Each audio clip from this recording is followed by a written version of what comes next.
সংক্ষেপ কথা, বিস্তারিত কথা বলে আপনাদেরকে কষ্ট দেব না।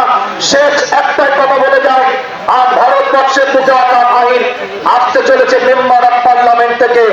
অনুরোধ করব যে সমস্ত সাংসদেরা মেম্বার অফ পার্লামেন্টের বুকে আমাদের জনপ্রতিনিধিত্ব করছেন, আমাদের হয়ে নেতৃত্ব দিচ্ছেন, আপনারা জনপ্রতিনিধি আমাদের, আপনারা আওয়াজ তুলুন ওখান থেকে, আপনারা কথা বলুন ওখান থেকে, এবং এই রাজ্যের বুকে যে সমস্ত অকাল সম্পদ আছে এই সম্পদগুলোকে যথাযথ যেন ইউটিলাইজ হয় সেটাও আপনার আমাদের প্রত্যেকের দেখার দায়িত্ব আছে।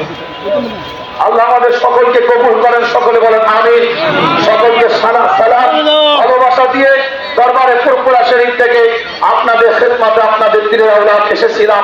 ছোট্ট করে কিছু কথা বলেছি, গুনাহগারের জন্য দোয়া করবেন, আমি আপনাদের জন্য দোয়া করি। ওয়া আখিরু দাওয়ানা আনিল হামদুলিল্লাহি রাব্বিল আলামিন। আসসালামু আলাইকুম ওয়া রাহমাতুল্লাহ। অত্যন্ত শ্রদ্ধার সঙ্গে আমাদের সোবহান সিদ্দিকী সাহেবকে আমরা ধন্যবাদ জানাচ্ছি। তিনি যে বক্তব্য রেখেছেন এবং আহব বিষয় যে সমর্থন জানিয়েছেন, এটা একটা অত্যন্ত মূল্যবান সমর্থন।